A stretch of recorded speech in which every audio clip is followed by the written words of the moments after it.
Welcome to Owen and Brew's Barbecue. Today we are serving up squid chowdah. Yeah. That's right. My name is Matt. I'm joined by fishing expert Nick and chowdah chief himself, Chris. Welcome back to the show. Get a bowl of chowder, kid. Is that the red or the white chowder? It's only the white. Fuck the red. It's the type that has a face sucker This is hidden not deep inside. explicit podcast. I forget. That's right. That's right, Yeah. it's fine. It's fine. I didn't hear It it. took me 7 seconds to break a rule. I almost prepped you beforehand, but today we're talking about Chapter 11 of The Mandalorian. That's right. Yeah. It's the Yeah. heiress. Definitely not chapter 11 in a bad way. I'll tell you that much. Good episode, yeah. Very good episode. Yeah. Quick off the cuff. Your guys' hot takes. You love this episode better than the last, obviously. Yeah, my hot take is it felt like Star Wars. You know, like I mean, more so than usual. I mean, yes, Mandalorian feels like Star Wars. I think it's the Western version, or the more Western version of Star Wars. But I felt like I was watching an episode of Star Wars, like with just how when they took over that ship. Like I actually let me reframe that. I felt like I was watching Clone Wars. They took over that ship, which I thought was great. And that's part and parcel because of some of the characters that were on the show. But I felt like this was a little bit different of a feel altogether. But it felt much more like I was in that Star Wars universe. Stormtroopers can't hit any. They couldn't hit the broadside of a barn. I forgot what he said. I couldn't hit the side of a bantha. Just like some of the one-liners in there were some good nods.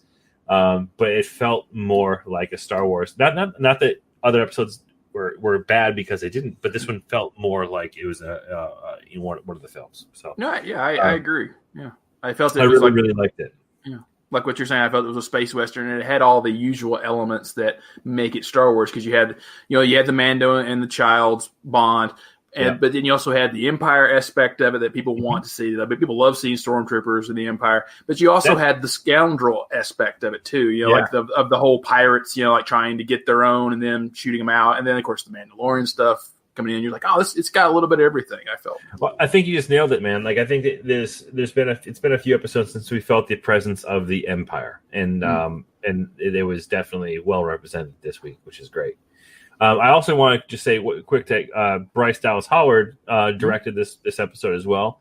Mm-hmm. I don't know if you caught the shout out to her dad. Yeah, that's what that was. Gave. Yeah, before we record, that's what I was going to talk about. Yeah. Oh, I'm sorry. I thought that was just really rad. No, it was. Yeah. For Apollo 13, which I thought was pretty cool. Because it's beat for beat. That's what's crazy about. Because I mean, even the opening shot to me felt like, this could be. Like the modular capsule coming over like a planet, and then you see Earth there. That's what I thought. And then when you start getting in it and you see the actual going into the atmosphere, it's shot for shot for the re-entry from Apollo 13, with even the water dripping off of the switches and stuff. You're like, oh wow, I was like, that's really cool. And she totally confirmed it too. Like she actually it was on Twitter, and even Ryan Johnson gave her a little clap. Yeah, a little nod. Hey, give her a movie. That's all we're asking for. I'm with it. So, yeah, or let her head up. Another show. I don't know. They're just giving these shows out left and right on Disney Plus. But it was really cool. And one of the things that I had seen on Twitter that I really liked was someone was pointing out the ILM Flex, the digital. We're so used to just seeing all of this great eye candy and all of this great special effects, but that scene of the crane pulling it out of the water and all that water dripping off, that looks real, and how it moved, how it flowed off of that ship, everything about that scene was just so good. So so much to talk about and unpack here in this. It's like where to begin, right? Like fun. Yeah, but I loved seeing that repurposed AT-AT with the crane, and even the joke. Dude, I was like, "That's an AT-AT. That's amazing." It was. At first, I was like, "Oh, it looks like an AT-AT." And I'm like, "No, that is an AT-AT." Yeah. They totally just tore it apart and made it their own crane out of it, which I thought was pretty cool. Exactly, that because my second viewing is when I noticed it the first time. Oh, it looks like an AT-AT, but when you actually just listen to it instead of watching, it makes the exact same sounds when it's moving. You're like, "Oh, it's the same sounds as the AT-AT." There's a lot of callbacks and like sound effects from the previous episode, like actual movies that were thrown in there. I think there's a sound effect from one of the pod races that's thrown apart, or that's thrown in there as he's falling into orbit. But I love the joke. It's so simple, but it's like he's about ready to stick the landing in. Boom. Yeah, that was so neat too. Because like I'm sure like a lot of people were expecting the typical like, oh, it's like he's just hovering above it, and then all of a sudden the engines would conk out and he just like crash on the deck. But it goes a step further than that. It's just like, oh, and the one you're like, oh crap, like yeah, that sucks. Yeah. Oh my gosh, which is followed by one of my favorite lines of the episode. He goes, I "Can you fix it?" He goes, "I'll make it fly." Yeah, exactly. He had the weirdest voice, like "I make it fly." Yeah, and then so. Funny enough, he's Boston, right? Yeah, he's from Boston, right? He's like a Mon Calamari that spent some time in the shores. That was actually a I forgot what it was. I don't know if I recognize the actress, but there was an actress that got she was from one of the video games, correct? Is that what I was reading? Oh, was that her? Okay. I forgot who it was, but she was an actress. You're looking at Gavankar. What was that? She's from Star Wars Battlefront 2. Okay. Janina Gavankar. But it's also kind of cool too. Is there's this whole meme on the internet that it was Knives Out meets Star Wars because of the fisherman's sweater that he was wearing was not unlike the one from Chris Evans in Knives Out, which I still have not yet seen. I was going to mention this. So in this universe, we've established two things in this episode. A, there's a gap somewhere on this planet, and B, they also have iPads. So that sweater just straight up looks like something from the gap. And then later we see him with an iPad. So great. There's clearly some shopping where Apple doesn't reach, man. It's galactic. Yeah, it's going back in time. So I loved even just the setup of this little fisherman wharf here, just how this looks so lived in, looks so real, and just how it's all packed together, let's see, Nick, you've got your notes there as far as sure. the flow. Me just being dorky, going back to the very opening, I always like the little details that they do with everything they show. Because I translated everything because you see warning, stabilize your area. Then you later see landing gear offline. And even as they're approaching the hard landing, you see the screenshot of, I know it's a window for them to enter the orbit the way you would in a manual entry, but it looks just like the Death Star. It's a circle with this little hole in it. And you're like, oh, look, it's just little things that I like being dorky. What else? Oh, yeah. So we get a happy reunion with the frog people. The only happiness we can have in Star Wars is from the frog people. Yeah. I know it was a bit roll, but I felt she was selling it a little too much. I thought it was sweet. She calls out to him, and then he calls back, and a little anticlimactic when he's just apparently in this travel, or maybe in Mando's sleep, he learned how to speak frog because he's he did catch some of it. Yeah, he's the inn over there. I just assumed that he was pointing to someplace, but how can you tell? And then we see the robed lady for the first time, watching, which made me, after the third viewing of this, really go, what good were the frog people? Because the information he told him was really crappy. Because they go to the inn, and then those people don't help him at all. If it wasn't for her creeping on him at the dock, the child would have been goners. Yeah. So it's I think I would have been a little peed off, coming in, what the heck, guys? Those eggs are mine now, baby. Take them. What's up with the Quarrens being such dicks? They've always been that way. They've always been that way. Yeah. I mean, you've watched the Clone Wars. I mean, there was like that whole Civil War, which actually kind of made me wonder. Like I think when we saw the trailers, we always kind of suspected, like, oh, are we going to see Mon Cala? Finally. But no, this is basically they're the only water creatures, and they found this other world. Did something happen to Mon Cala during the rebellion and the Empire that basically it's toast? Like they've had to go out and settle somewhere else. Could have been, yeah. So, the Quarren always, even though they've been around much longer than the Pirates of the Caribbean movies, but they always remind me of the octopus on the face. And you're just kind of like, I can't unsee it when I see them. I'm like, and so when I see them in a dock, I'm like, oh, it's Pirates of the Caribbean. They're all just pirates out there going, arr, which is kind of what happened in a way.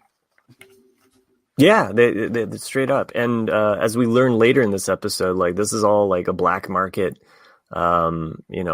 area. So great place to raise a family.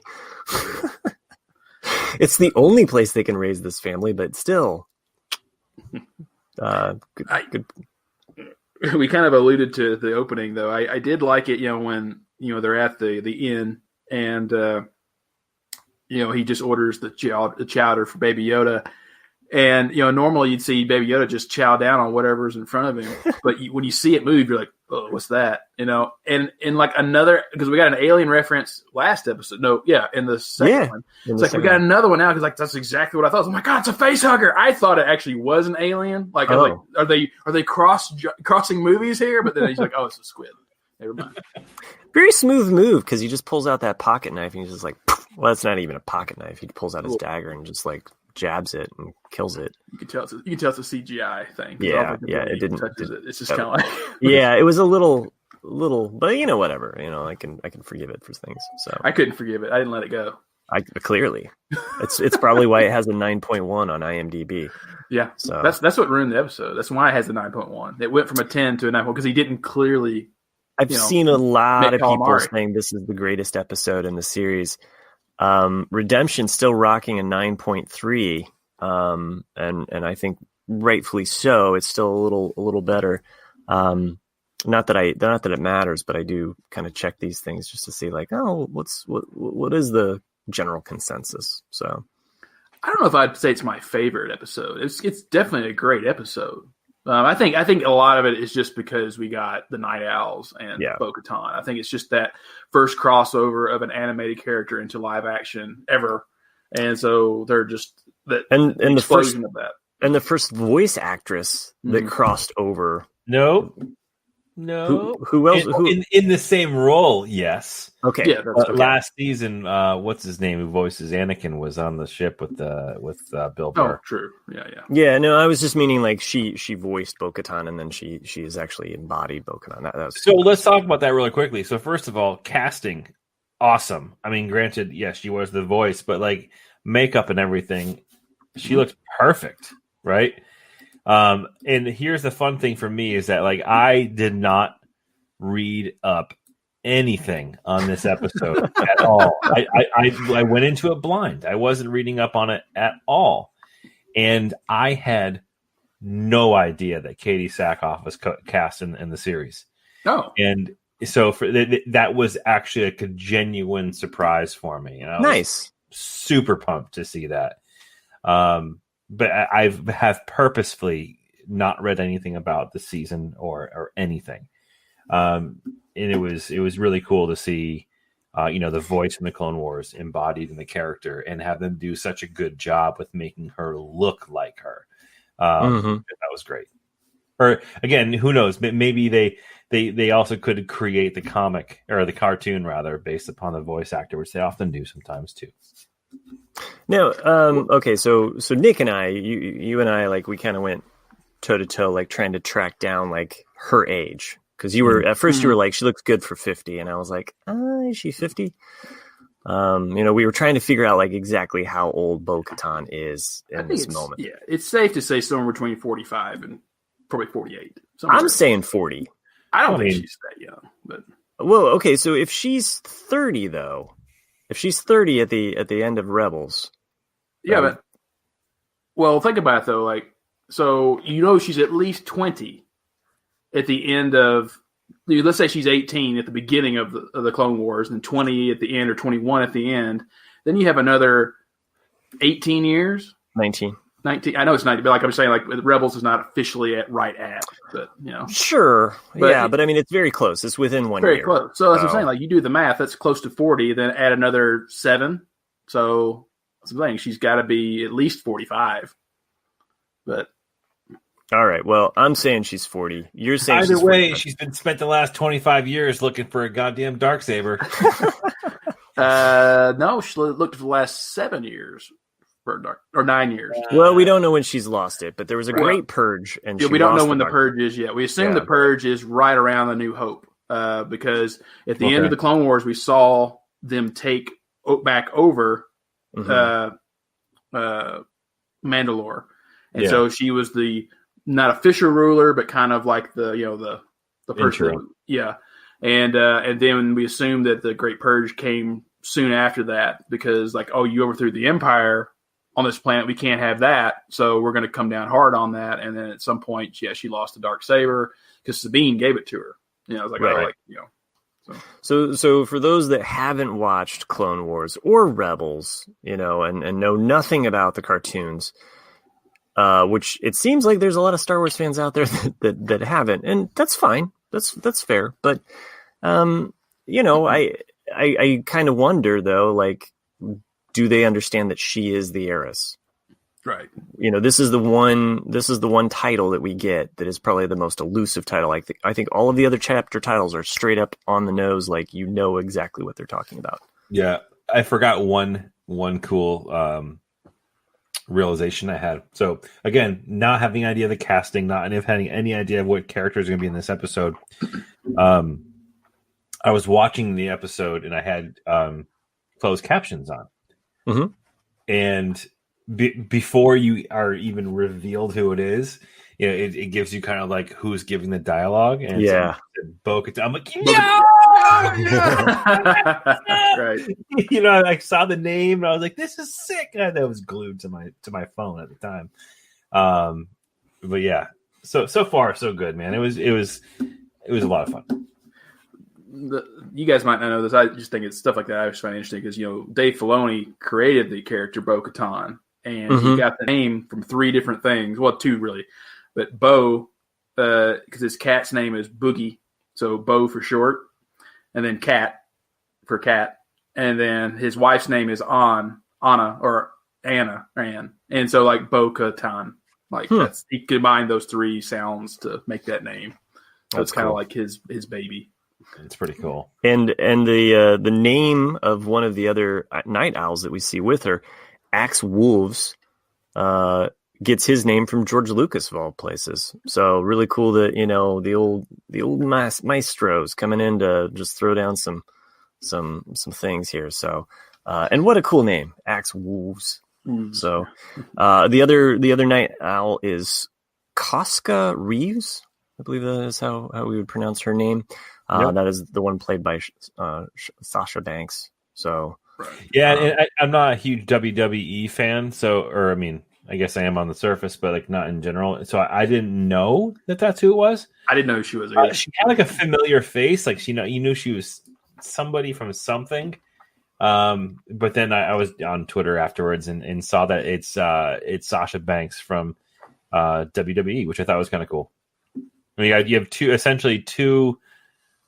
professional female athletes so far that have been on either with Sasha Banks from WWE and of course Gina Carano from Ultimate Fighting / American Gladiators. I think Gina can take her. She has a little bit more muscle mass. I do like that her mask won't slow her down either.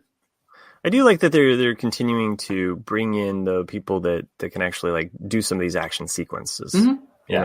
So I think that's why, even though I would have loved to have seen Ashley Eckstein play Ahsoka Tano, she just doesn't have the physical build for it because she's only 5 foot tall, and she just Yeah, and I know that fans were upset about that, but I also feel like it's okay. I mean, we had to retcon so much with Obi-Wan Kenobi, so the fans that are like, how did Obi-Wan Kenobi age so much? Well, it's a desert, okay? It's a desert, yeah. Like, clearly Bo-Katan's been under this mask. She's looking hot, so she can keep her age, a secret. So, go ahead. We should probably explain. I don't know if you guys want to explain the clans first, or night owls, or how all this stuff got into that. Because I know there's a lot of people out there that don't understand the history of Mandalorians and like why some wear their helmets and some don't wear their helmets and like all these things. And it is interesting to see some of the internet quabbles about like, oh, they're not really real. I was like, what do you know? Well, okay. Internet quabbles though. Like, sometimes I'm just like, seriously, this is a thing now? Like, people are upset that there are women that have breastplates for armor? Like, what is can we just enjoy Star Wars? We want them mashed down that way. Have you never, like, clearly these fans have never been to a Star Wars celebration or any type of convention, because if you look at some of the handmade stuff that's out there, like, breastplates that accommodate to the womanly figure have been around. Cosplay is not consent. Just so you know, people out there. That is true. Just saying, though, that there's a lot of people that have been doing cosplay with these things. And wait, I'm sorry. People are complaining about People were complaining about the fact that they basically had breastplates to show off their womanly physique. People always need something to complain about. I know, like Baby Yoda eating eggs. Else. It's just like, which is kind of weird. But I'm like, you do eat eggs yourself, though, right? I know. Yeah, I mean, and it's meant to be a joke because he's eaten so many things already. Yeah. I mean, he ate the frog. I mean, what's the big deal? He ate eggs, and they weren't even fertilized, and she wasn't an endangered species. It's just the. Oh yeah, I think Hasbro had to stop production on all of the things that they had. Baby Yoda have a ton of eggs in his mouth too. That figure's scrapped. They were like, fans aren't responding to this. But then, and you know what? I don't want to get too far ahead of ourselves, but let's talk a little bit more about people who kind of made guest appearances. The Man in Black. Yes. The Man in Black, Titus Welliver, was in this episode. Third person from Deadwood to appear in this show. Yeah. That's true. Yeah, that's true. Yeah, it took me a second to recognize him because with his hair all covered, I was like, I know him. I was like, but I was like, it's Man in Black. It was interesting to me also as well, like in that, because we assume that the Empire is pretty small at this point, which there's a lot of questions I have just about the mystery behind this, because you assume Moff Gideon is the one who, I like Moff Gideon. That's pretty fun. Marf. Yeah. Marf! That's going to be the Spaceballs version of the Mandalorian. Exactly. Marf. We assume, he's the one that did the purge, and he is kind of in control of this one particular sector of space. So you wonder, like, how big is his fleet? Like, how much power does he really have over this, this one little spot in the outer rim? And, and like the ones that are left, because that after the Emperor died, some people probably defected or some people just quit altogether. And the only ones left are like the fanatics, like the diehard fanatics. And you saw that in this episode. It was almost like, like you saw in World War II movies, with him with the pill, and you're like, oh, like, wow, like they're, Yeah, it's hardcore. Cool take on the cyanide pill, though, isn't it, though? Like, they had the one that kind of like electrocuted himself. Mm-hmm. I thought that was awesome. It's the fresh maker. Yeah. Yeah, that's kind of what I thought, too. Yeah. But to your point, Nick, talking about the fanatics, there was a side of the Empire that we haven't seen that happened in the cockpit when Moff gave the order, right? So like never before have we seen, an Imperial officer like murder his own men. I mean, which was interesting. And it kind of lends to the darker side of what the future of the Empire is, which I thought was like that scene itself, although morbid, I thought was actually kind of like really cool, because it kind of ups the stakes of the game a little bit. It's not the same. So in one contrast, if it felt like a Star Wars movie, it also kind of went in a completely different direction that the Star Wars universe could go into. So yeah, man, I don't know. Maybe I'm reading a little too far into it, but I think that's great. Cool. Like we get the setup of two fanatical groups in this. Mm-hmm. You know, like we get the reference to the fact that these guys are extreme as far as the Empire, but then also, go ahead. This is it. I recanted the fact that Darth Vader totally murdered one of his own officers. But, but he murdered. It's not self-suicide, not kamikaze style.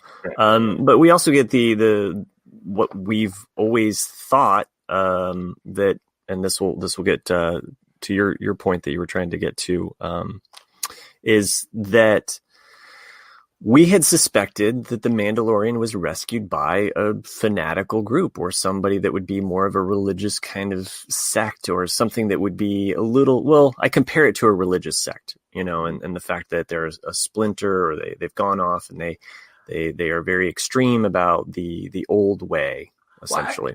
I agree. I think it's more because like what we've seen now, because we always assumed, it's like just the planet of Mandalore can only be Mandalorians, but they think of it more as a religion or just a cultural thing. That's just why he can be a Mandalorian, even though he's not from Mandalore. And I always thought of Death Watch, which is what rescued him in season 1. Everybody, that's why they have you'll see the symbol on their side, and you know that from the Clone Wars if you ever watch the cartoons. Is that I think of them as like Puritans, the left England, like they're the group that's like, nope, this is it. We're only doing it very, like no dancing's allowed. Like, like it's like, it's very strict. And so that's, he was raised by this very small, from Viz, I can't say that. Clan Vizsla. Clan Vizsla. Yeah. Clan Vizsla was like the main clan that broke away that became Death Watch. Now, let's just explain what the clans are. This has nothing to do with white supremacy, so let's just get that out of the way. You're right. The term clan, and also spelled with a C, let's be very clear about that, is referring to essentially a family. Right. So when they use that term, you can almost kind of think of like this is family, whatever the last name is, and so you have. And some of the we've actually seen other Vizslas in the Star Wars universe. Even in the Mandalorian, there was a Paz, I think, Vizsla. He was in Chapter 3. He was one of the large ones that was basically like, I think it was the one that was played by Jon Favreau, actually. Yep. Mm-hmm. We've seen Pre-Vizsla, which was in the Clone Wars. He was one of the ones that led Death Watch.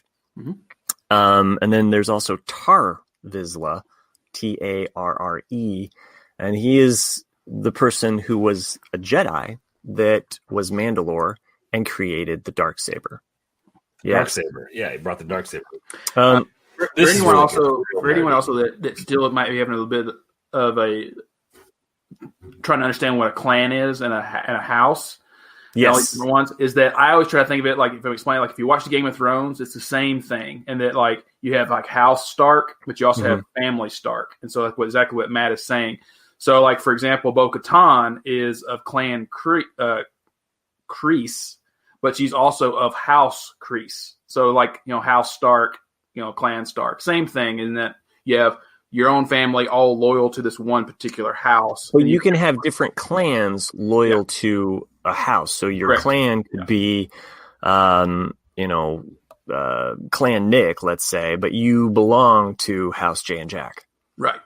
So, so the house is kind of more of like a political faction, or something larger that everyone in the clan subscribes to. So, whether you want to think of it as a political faction or a state or just a regency or an ideology, but so it kind of goes clan, then house, and then you have above that you have a ruler that rules over all of the different houses. So essentially, going back to the Clone Wars cartoon, so that's a little bit fresher in my mind because I finished that over the last few months. Mm-hmm. Pre-Vizsla was in the Clone Wars. He fought Obi-Wan, did he not? Yes, correct. Mm-hmm. Right, and there was a little bit of I remember him kind of going over like a giving him almost like revealing a little bit of like of the history of Mandalore, right? So I think he was he like taunted him with the Darksaber, and it was like, talked about how, what's his name, jump ship came over from the Jedi to Mandalore and then stole the Darksaber on his way out, I think it was, or something like that. And he talked about how it's killed so many people and he's going to be the next person to die from it, or so many Jedi, and he's going to be the next person to die from it. So it's just kind of cool to kind of see it come, full circle. But yeah, I want more. Yeah, and so a little bit more history on the Clone Wars, and Nick, I think you probably have some notes on this, but to give the listeners a little bit more idea if they don't know. So you had Duchess Satine, who was the ruler of Mandalore during the Clone War era. And it's Bo-Katan's older sister. Older sister, correct. And she was basically she was the leader during a time of peace. So the Mandalorian culture by nature is very warlike, but they had gone through this time of peace, and they were actually somewhat independent. You can almost kind of think of them as Switzerland, except they had an army, where Switzerland doesn't have an army. So during this period of time of the Clone Wars, they're basically like, we're not taking sides with the Separatists, and we're not taking sides with the Republic. But then you had Pre Vizsla, empowered by the Separatists, who's basically like, nah, I'm going against that. I'm going to take us back to the old Mandalorian ways and start this. Because he was boys with Dooku, wasn't he? Yeah, he was kind of in league. He just wanted that power. He wanted them to take them back to their glory days, and that's so Bo-Katan, everybody out there, you're going to probably see some conflict with her, maybe not. But she was a part of Death Watch, which I thought was interesting that she did not mention that at all to the Mandalorian, that I used to be part of the Watch. Right. Well, she kind of taunted him a little bit. Yeah, right? I thought she was mocking him a little bit. Yeah, like we're talking about like, oh, you're one of the rescued children, like children of the Watch. Children of the Watch. Yeah. Well, not only. Well, she's just busting his balls. She's busting his balls. Yeah, but not only that, I felt the first time she says, "This is the way." Yeah. It's almost like a. You're so stupid. This is the way. No, this was one of my favorite parts, and I think this goes to the old Republic call. They want their motto back. I think this was one of the things that points to like even just the nuance that somebody like Katie Sackhoff as an actress brings to it. The way she delivers that line of "This is the way," like she's just like you will listen to me. Because this is the way. And she's using it as a weapon. But then when she says it at the end, it's like, she means it, and it's earnest. And it's like, it's a little bit more respectful. And I love the twist. I love the fact that, there's a little bit of character growth in this. It's not just on the surface, like, screw you, dude, One other thing, to just kind of talk about the clans real quick is that what we've seen with the Children of the Watch and with basically the culvert that they had on the planet there is they were kind of referred to as a tribe, which is kind of unique because it's not a house, it's not specifically a clan, but it's a tribe of all of these. So I'm not really quite sure how that really fits into their hierarchy, but it was something that was a term that was a little bit separate from all of the clans, houses, who's on whose side. It is a little bit confusing to know that Bo-Katan, the Duchess's sister, was part of Night Watch, or Death Watch, excuse me. And within Death Watch, she was also part of this Night Owl faction, which separates eventually from Death Watch. So it's a little confusing because there's a lot of moving parts. It's a very if you were like, I don't really like all of this politics and all of this noise. Well, guess what? When you get into Mandalore, there's a lot of this stuff. Right. Well, I'm hoping that I was going to say, I'm hoping that there's, this is kind of like a precursor-ish to what could be the Obi-Wan series because of like his involvement behind the scenes. Like he was totally banging Duchess Satine for like years, for a long time, right? And they had feelings for each other. Ah, dude, come on. But like, dude, this is the way, okay? If there was ever a way that Rey could have been a Kenobi, it would have came through the Duchess Kenobi connection. In more than one way, yes.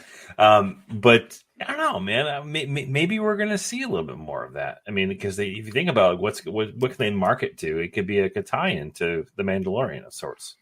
Well, I think if there's going to be a Mandalorian movie or miniseries that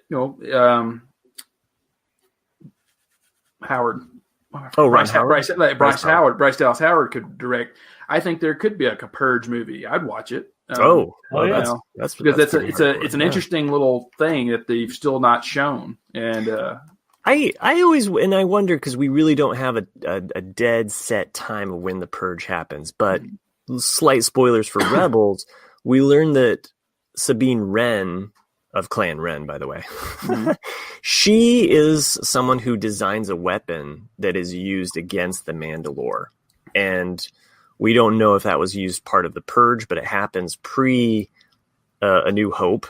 But it was a weapon that was used against the Mandalorians by the Empire. So was it used during the Purge? We don't know. Yeah. So, but something to think about. I did want to just finish up though with Death Watch. Sure. So for everyone out there, the easiest way to think about Death Watch and where Bo-Katan fits in, like we said, she was a lieutenant in Death Watch, but then kind of like what Chris had alluded to, they kind of were in league with the dark side, and Maul appears and basically takes over Death Watch and the planet of Mandalore. And at this point is when Bo-Katan says, no, you've lost your direction, Death Watch. We're no longer, we're not going to be subdued to this Sith person. And so that's why the Night Owls kind of become an offshoot of Death Watch of no, we're keeping the true course. And this ends up being the downfall kind of Death Watch, is kind of aligning with Darth Maul, which we don't see that fall until the very end of the Clone Wars in this last season that just premiered this year. If anyone has not watched it, like I said, we always highly recommend watching the Clone Wars cartoon series as well as the Rebels. They're great, and will fill in the gaps of a lot of this stuff. Yeah, and especially this last season that you were mentioning, Nick. I mean, this last season was essentially an Ahsoka Tano / what's his name? Rex. Darth Maul taking over Mandalore. Yeah. That's pretty much what the season was. So there's a whole lot of cool, stuff in that lies in there. So maybe once Rosario Dawson arrives on scene, maybe we'll get even more of a background there too. Even their outfits, Death Watch has always been, and we even see this in the earlier season 1 of The Mandalorian. The Death Watch wear the blue armor. We see the Night Owls; they have the blue armor. It should be like a ding, like they're connected. So, I do like the fact that basically, and we've kind of skipped over some of the plot stuff here. Oh, did you have more notes on Mando? No, you're good. Go ahead. The Mandalorian. It's a very rich history that's been very sprinkled throughout. It's almost like a seasoning that it's here, it's there, it's here, it's and it's in comics. But so let's move forward plot wise. Mando is told okay, I can take you to them. Which, by the way, I immediately I'm like, it's a trap. Literally, it's a trap. I was kind of pissed that wasn't said not once during the episode. Yeah. And we hear about this Mammacore, squid creature, whatever's in the water there. The water sarlacc. Yeah, water sarlacc. I like that. And immediately, the trap is sprung. Mando is basically about to be, stabbed, drowned, whatever, for his Beskar, and the Night Owls fly down, save him. We see this classic shot of him being rescued with the hand reaching down, which is great. It's a very, very great callback to how he was saved as a child, and here he's being saved again. And the moment where Mando's like, "I've been looking for you guys." Oh, not you. Not you. Yeah. That's what I thought. It's talk about male stubbornness. It's just this is what it is. You're just like, oh my gosh, how much money, how much credits have you spent? How many people have you killed to meet these people? And then you're like, no, I'm good. Oh, you're a woman? Oh, You took off your helmet. I don't want to see your face. Oh.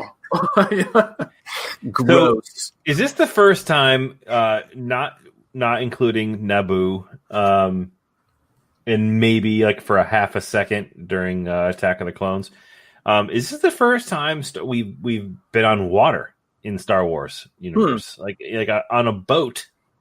Oh, I see. Yeah, I see what you're saying. Yeah, on a proper boat, that's probably true. Like, I don't think I've seen a boat in Star Wars until this week. Yeah, right. Yeah, no, you're like they were on a freaking like a fisherman's barge. Yeah, the only other water we get is in Rise of Skywalker, and they're not on a boat.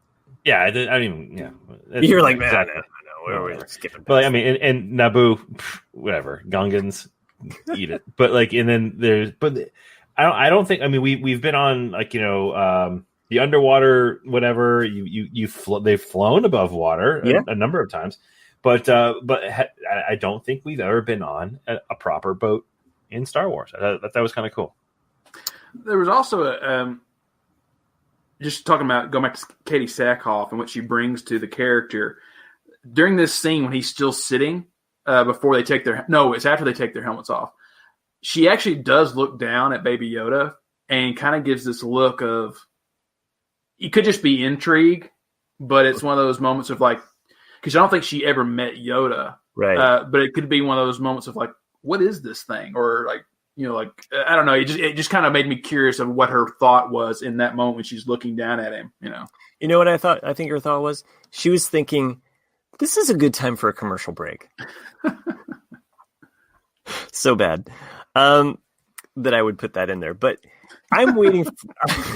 Is it though? Is it? I don't mind that we get a little bit of a double repeat here of like basically they save Mando and they save him again. But I love the fact that that scene, and I feel like this is straight up Bryce Dallas Howard here, where that scene of the Mandalorians like flying off of the boat, cool. As it explodes in the sunset, like that's just awesome. This is beautiful. But I was led to believe though, in the first panning shot of the boat, that they were much farther out to sea than what that was. Because he's like, dude, they just left the dock. Like, right. It's like, oh, okay. Yeah. But I mean, it's just me being nitpicky. Well, it's nighttime. His brother Corrin is mad because somehow he knows that he just killed his brother. I don't understand that either. It's he's like, got a force dude. It's like your brother was trying to kill me and steal my armor. Like he had it coming, dude. Like, dude, I thought he was gonna be a Princess Bride all over again. I was waiting for him to deliver that line. You killed my brother. And I just wanted him to say, "Prepare to die." Like that would have been fantastic. So Night Owl save him again. I love the line too of like, "No, I killed your brother. Like, let's go, dude." They save Mando again. Why he couldn't have just flown off, I don't know. True. I have a jetpack. There's a way out of here. Yeah, it's a very easy way out of here. How are you going to shoot me when I'm flying away? But okay, fair enough. Let's go buy you a drink. That's where we get to that scene where they're having a drink and he. I love the line though where he says something about the Jedi because. Mm-hmm. Okay, he doesn't know what his species is. All he knows is that he's part of an ancient, wizard group called. Not even that.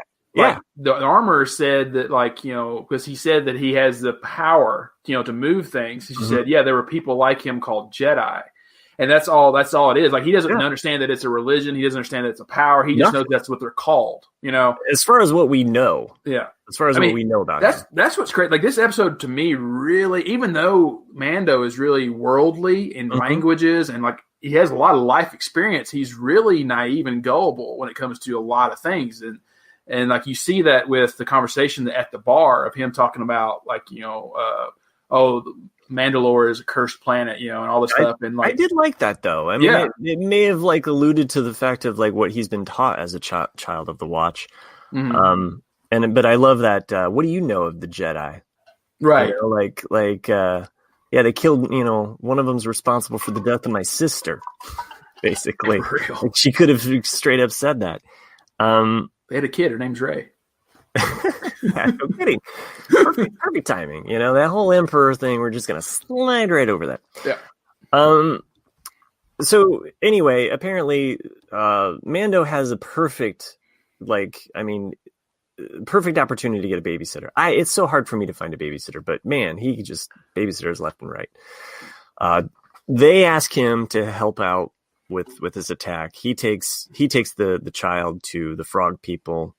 Watch my kid. I love that moment though, because every parent ever that has ever left their child with a babysitter, like, you be good. You know what I'm talking about. Don't talk about. Love that kid. It's so true. Don't eat those.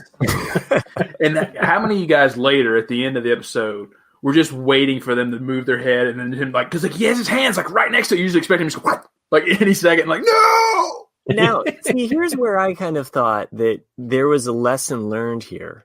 Mm-hmm. He was eating the eggs earlier. He doesn't know. Right. He knows it as a food source, maybe because of the planet that he lived on, or he grew up on a swamp planet or something like that. But perhaps, as he sees life coming out of that egg, and we see him through the glass, that cute moment, he sees life made, and then he's with the family, with that little creature. I really honestly thought there was a little bit of a growth there with Baby Yoda, that he realized that life was coming from this thing. Maybe that's just me. But then he chuckles at the end when Amanda kills the weird starfish spider thing, as we see it just going through his mouth. That was good. He does have a sadistic side to him. So yeah, a little bit. Yeah. Okay. That was cute though. When he squishes it, these little he's so happy that he killed it. It's food or something. So yeah, this sets up one of the great action moments of the entire episode. What Chris, you alluded to, we get stormtroopers, we get Mandos fighting stormtroopers, and we get some very, very cool moments with this whole action. Specifically, they're watching the Gazanti. Is that how you pronounce it? Gazanti freighter off in the distance there, loading up, and we get the backstory of that this is a black market planet, and they're wanting to get the weapons essentially. That's kind of what was what I was alluding to a little bit too with Moff Gideon, in that this planet is clearly under his control as well, and so he's plundering Mandalore, for probably the iron ore and whatever, making them somewhere, and then shipping them to this planet to go elsewhere to make money. So you're so what is he doing exactly? What is he using these guns? Where is he sending the guns? What's he using them for? What's the money going for? So many things. There's so many layers that could be opened up from this. I think this is leading to, we are going to see Moff Gideon's Star Destroyer at some point. We're going to see no doubt. I feel like that's got to be the chapter, chapter 8 of this season is leading up to, I don't know, maybe not. I could be wrong, but how awesome will that be though? So,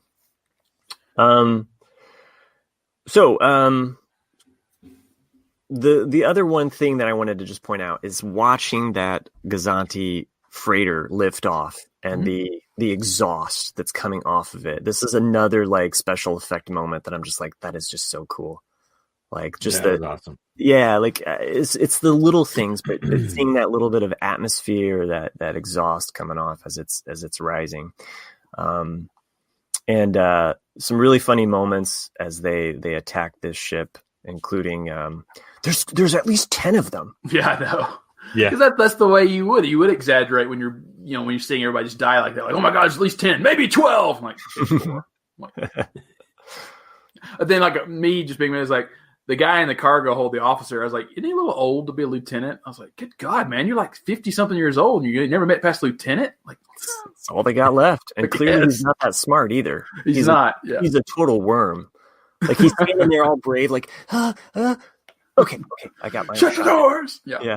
So there was a lot of little things. Did you notice? First thing, beat for beat, the line that one of the stormtroopers says is "Look over there, stop them." Yes. It's I have watched A New Hope enough times that as soon as I heard that, and of course I'm telling my kids, they're just so this is kind of a throwaway line, and I'm well, they didn't say that, but I could tell that they were just okay, Dad's a total geek. But yeah, I heard that line, I was oh, that's from A New Hope right there. So it's also from Jedi too. The bike scout troopers say it when the Ewok gets on the snake. He says, "Look over there, stop him!" I think it's said twice. Yeah, nice. And then also the comlink that they use in there is the same white one that C-3PO uses in A New Hope on the Death Star as well. So little things like that you look at, you're like, oh, that's cool.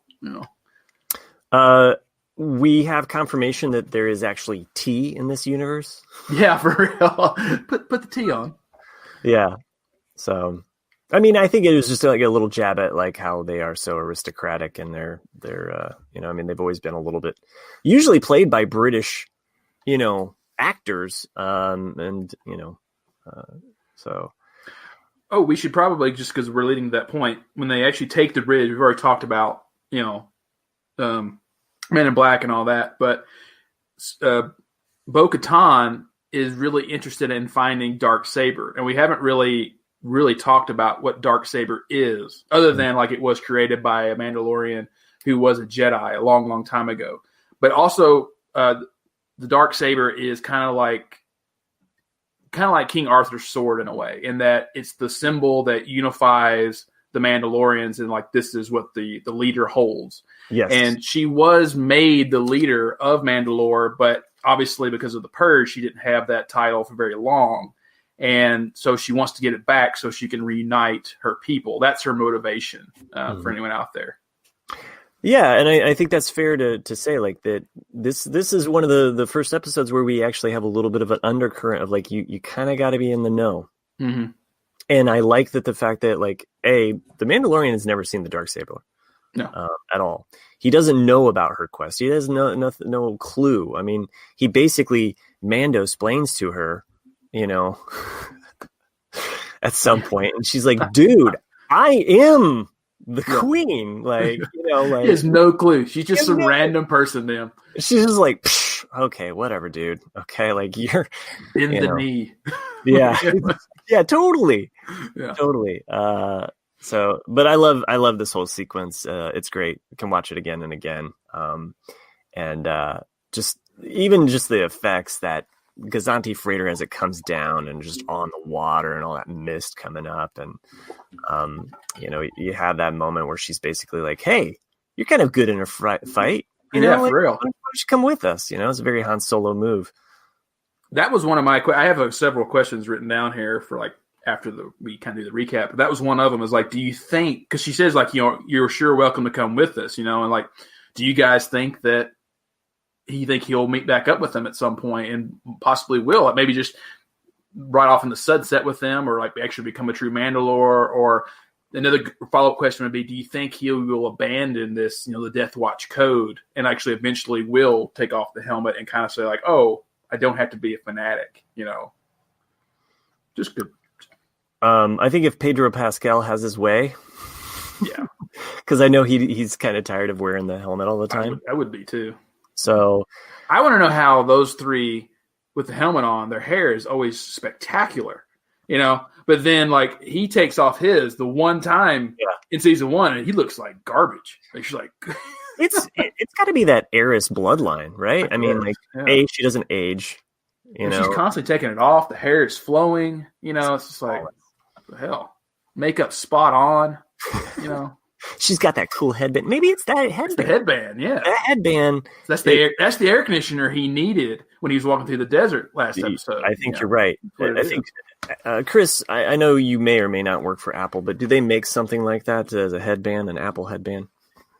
Yeah, I don't know, but I'm thinking these Mandalorians got to put like those mascot fans inside their helmets and just solve all the problems. Yeah, exactly. Mascot fan. That's exactly. He has to the have fans they put in those helmets, the costumes. Mm-hmm. Has to. He's fine. That's the only way he survived that desert without brain damage. So people keep talking about all the unbelievable things on this show, but I'm sorry. So I had to carry 80 pounds of like rock salt across the Lowe's parking lot. I was like, Jesus, how do you do it? Yeah, distribute the weight, man. Yeah. And we get to probably the most exciting part of the episode to some people. which is she finally lives up to her word and says, "I will help you find the Jedi. You need to go to the planet, the forest. You need to go to the city of Calodan on the forest planet of Corvus, this is a new location in Star Wars. It's never been out there before, to find Ahsoka Tano." Which, like I said, for anyone out there who's never watched any of the Clone Wars series or the Rebel series, Ahsoka Tano is Anakin Skywalker / Darth Vader's one and only apprentice. Well, not Darth Vader's apprentice. I know, but like for people who might, if you're that so far behind, you don't even know who Anakin Skywalker is. Why are you listening to this? Yeah, exactly. My daughter just lost it at that moment. Just lost it. Just like.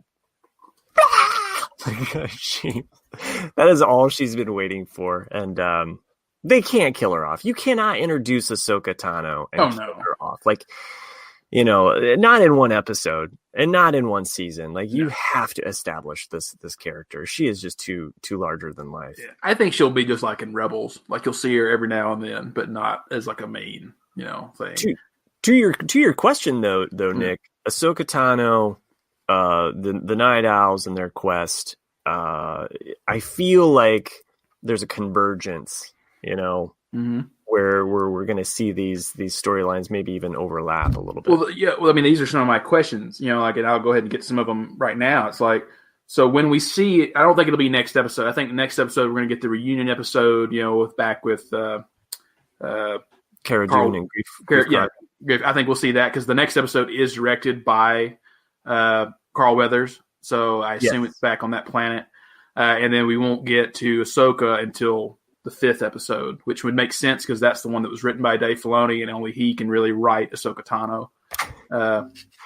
I can see that he would say like dibs. Yeah, dibs. My character. Yep. Even though like this one though had Bo-Katan, who is also his character, so you don't know, but there's some questions I really want answered. And I don't know if we'll get them or not, but it's like, where was Ahsoka during the original trilogy?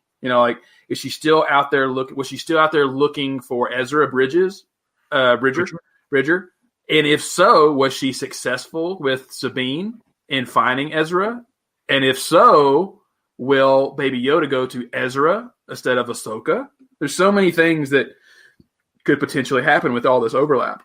I just want Ahsoka to see Baby Yoda and be like, "It's a Baby Yoda! It's a Baby Yoda! Oh my god!" I don't want to hear any what's she called? Baby Jabba. I don't want to hear Stinky. I don't want to hear any Stinkies. I don't want to hear that ever. No.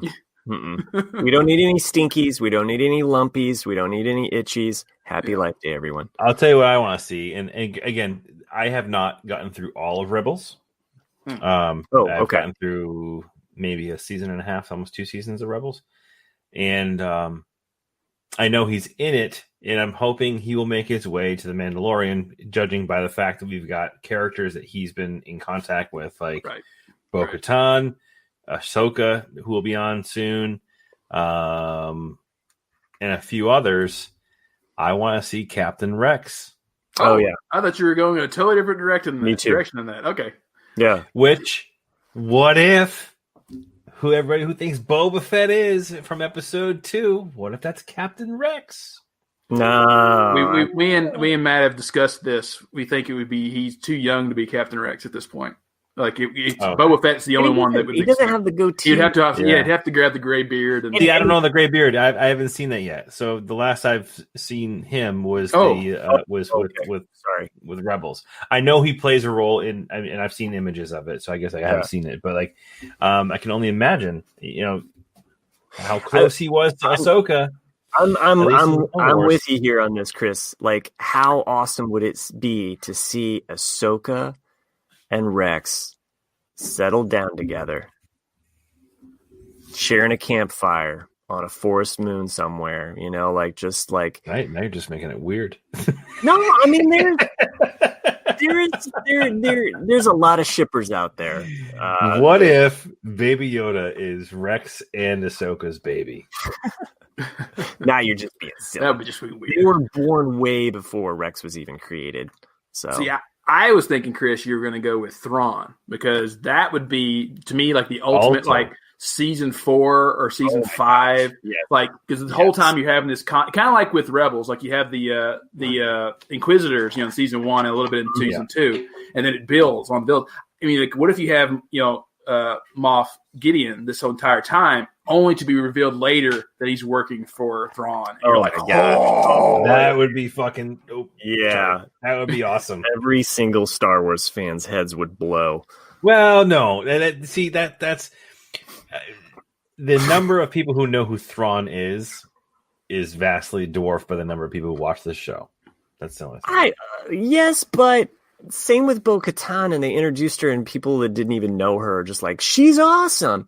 And Thrawn, I would say, is like the coolest guy ever because of the Heir to the Empire books. I think there's a lot of Star Wars fans that haven't even watched Clone Wars or Rebels.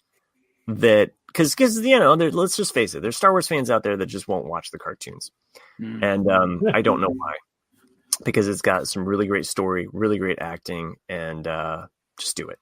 But to introduce Thrawn, though, there are a lot of Star Wars fans that just know of that through Heir to the Empire. How big that book weighs on Star Wars lore. I just they don't need to recreate it, but they can totally mimic some elements that happen in that. So, and I would be totally down with that. So, Nick, thanks for putting that bee in my ear. Yeah. So last notes on this episode. What else you got there? Just we've already seen he got Baby Yoda back, and we see the Razor Crest again. And my immediate thought is Luke's line from A New Hope of "What a piece of junk," because it's just this Mount Calamari has just literally looks like thrown plywood on the side, and it's like, okay, there you go, patched it up for you. And then when you see him lift off, it's just this rackety, like, oh my God, I wouldn't even want to take off. I'd be like, I'm going to set this thing back down. Because you can even see like flaps just going off and off. Thousand Credits isn't what it used to be. No. I'll tell you that much. There's no telling what's going to cost him to fix that thing up. So in Mon Cala, are like fishing nets like the equivalent of like duct tape and like zip ties? Yeah, I was curious. I wasn't sure if that's what that was. At first, I thought, okay, are these like some kind of fishing nets? And then I thought, when I saw the starfish / spider thing, I thought, oh, maybe these are like its web or something. And I wasn't sure what it was. Okay. Oh, okay. Yeah, I just that makes more sense though for it to be like, oh, I just kind of pieced it together. Yeah, here you go. Just holding it together here. This should help with the shaking. Don't come back now. But I liked it when he goes into light speed. There's like a little piece of metal that's like still floating, and that's straight out of Firefly. It's just ripped off of the side. Yeah. Yes. I forget which episode it is, or maybe it's even in the movie. But like they take off, and that one little piece of metal is still floating. And he's like, "What was that?" It's like, and that's what it reminded me of was Firefly. And I was like, "Oh, that's so cool." I did have some like random questions, unless you guys have some other things to talk about. No. Okay, shoot. So, just me being an over imaginative person with this series, if we do see Boba Fett again in this season, or maybe in the next season, do you think he's going to steal the child? Ooh. Because he is a bounty hunter, and there is a lot of money still out there to get the child, as well as the Beskar. Wow. Like a Mando versus Boba Fett? Yeah. Yeah. I think that's definitely happening. Okay. Like I think Mando's going to get his or Boba Fett's going to get his armor back. I definitely think that there has to be a showdown between, it's too I don't know. It just seems like it needs to happen. It's like magnets attracting each other. Like, you introduce him and at the end, like as a teaser, like we got to see him again at some point. Yeah. All right. And then my other question, which was the biggest plot hole in The Force Awakens, which still drove me nuts because it was never answered, is will the Mando be the one that finds Luke's lightsaber? Ooh, I like that too, man. You're hitting some ones to the fence right here tonight. Yeah. I like that because it just made me think like you're in that time period. You could easily have him like trying to find it or like something like that, or they maybe just run up upon it. Mm-hmm. Because that literally is a story for another time. You know? They can totally throw Maz in an episode too. She's an underworld character that would totally fit into this universe. Mm-hmm. She did fly the flag of Mandalore. Yeah, at her place. Mm-hmm. Yeah, I like that a lot. Very cool. Now we're getting just down and nerdy. Down and nerdy. I like it. I mean, the better the scripts are, the better episodes are, the more the gears start turning, and you're like, "Ooh, I want this! I want this! I want this!" There's just so many directions they could. I would love just to sit in like a production meeting or like a storyboarding meeting and like kind of figure out like what goes through minds, because they must be talking about all of these things, right? Dave Filoni's in that room, and Jon Favreau's a huge geek too. Like they must sit at this table being like, well, what type of awesome stuff can we do? Because that's what's making this show so great. Is that it's got Favreau and Filoni in part of it. It's not corporate BS. Well, I mean, it totally is corporate BS. There's no question about that. But you have people who give a damn about the Star Wars universe that are show running this thing. It has heart, and they're all playing together in the same sandbox. That was one of the things. Imagine if they treated the damn movies the same way? Yeah. No, Nick and I talked about this on either a previous podcast or post podcast about how this is what I wanted from the beginning. And as I don't remember if we talked about this or not, but now that like details about George Lucas's sequel trilogy have emerged, and some of just kind of like the larger picture things. If they would have just said, here's the blueprint, guys. This is the point A to point B that we want to go. This is the way. This is the way that we're going to go with this. You guys fill in the gaps. Yeah. So that it's not like JJ's movie. It's not Rian Johnson's movie. And it's not JJ versus Rian Johnson. And that's what I love about seeing people like, Bryce Howard like directs something like this and has her own spin, but she doesn't take it over. It's not like, now I'm going to introduce Frog Lady's cousin. Right. The common denominator here is all Dave Filoni. Why is the Wookiee wearing pants? Like he essentially came up under George Lucas. Yeah. You know what I mean? Like he was like George Lucas's like adopted child. For crying out loud. So like if you want to have someone who's more connected to the Star Wars universe, you can't find them unless you're hiring George Lucas for the job. Like Dave Filoni is literally the best person to drive the story. But to know that like Lucas had some type of overview vision. Yeah. And then within that, they could play within that sandbox. And damn well, George Lucas is sitting there right on Dave Filoni's shoulder, spitting stuff at him, being like, "Hey, you should go." Well, we got the name Axe Wolves, so there's that. So, I mean, he consults with him, and I think that's. I mean, at least the rumor articles I've been reading about that is that Lucas is a frequent visitor to the Mandalorian set, and this is what's gotten the juices in him kind of going again. In that, like that's the rumor is that he has kind of been asking for him to make his own original sequels. He wants to actually make them. Now, will they be canon? Who knows? Because Disney might say, "Well, you can make them, but ours are still the canon ones." But I don't see how they're ever going to rewrite 7, 8, 9. That's just not going to happen. But what's to say that we don't get an episode 10 with Baby Yoda's all of a sudden grown up and a Jedi like 100 years after the fact? Because Lucas's original vision for the Ewok movies was that was supposed to take place 100 years after Jedi, because he was just like, let's just shove this way in the distance. So whether or not you watch the Ewok movies or the holiday special, everybody's celebrating Life Day tomorrow. It's November 17th.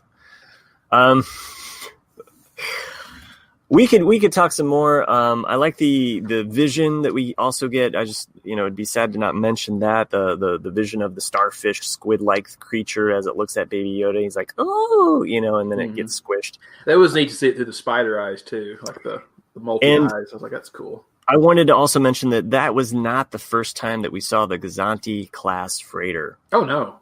So it has appeared in episode 1. It has appeared in episode 2, and of course a lot in Rebels as well as Clone Wars. So very cool. It's often used as a TIE fighter transport. Yes. Mm-hmm. And I've played a lot of there was a Star Wars game that my brother and I played a lot with ships, and I can't think of the name of the game now. It's escaping me, but that was one of the pieces that you could use was that, and you could attach TIE fighters to it. So it was really, really kind of a cool ship. Well, I wanted to try to keep this as close to an hour as possible. So I feel like we could talk Star Wars, and we probably will touch on a little bit of this on our other show that we do, the RCAD. You can check us out on the Ramblecast After Dark, where Chris, Nick, and Jack and I talk about all things other than Star Wars, and sometimes some Star Wars. If you like this show, please rate and review us on iTunes. We would appreciate that. You can also send us an email at theforceiswelldone@gmail.com, all spelled out. Chris came up with all of these wonderful titles, and we're really happy to have him back on the show this week. Thank you so much. I name stuff. No, really, thanks, Chris, for joining us. We miss you, man. So I know that you can't always make... I miss you guys, too. I'm glad it worked out. Would like to thank some patrons. You can become a patron by going over to jayandjack.com. That is our house. You can help us by becoming a patron. There are some patrons that make this show possible. We'd like to thank them at this point. And as you know, I like to come up with Star Wars themed names for them at the end of the show. Hope these work for you. Hitting towards the fences with some of these. Maybe I won't get there as far, but I thought the first week. It was good. Yeah, the last week was but we have Tack Axe Wolves. Yeah, we saw them. Sure. Not to be outdone, there's Eckhart Koska, Richter Reeves. Yeah, I fit it all in there somehow. Wow. Ed, the AT-AT ship carrier. I'm a big fan of Mon Calamari mechanic Maggie. Jettison the Cargo Bay, Joanne, and Gazanti Class Greg. Thank you for doing what you do. You make this show possible. This was a great show, guys. This was 1 in a million, don't you think? Yeah. So anticlimactic. Whichever way you want it to be. Happy Life Day, everybody. Check out the Lego show that's going to be released on the 17th. It's going to be a lot better than the original. May the Force be with you.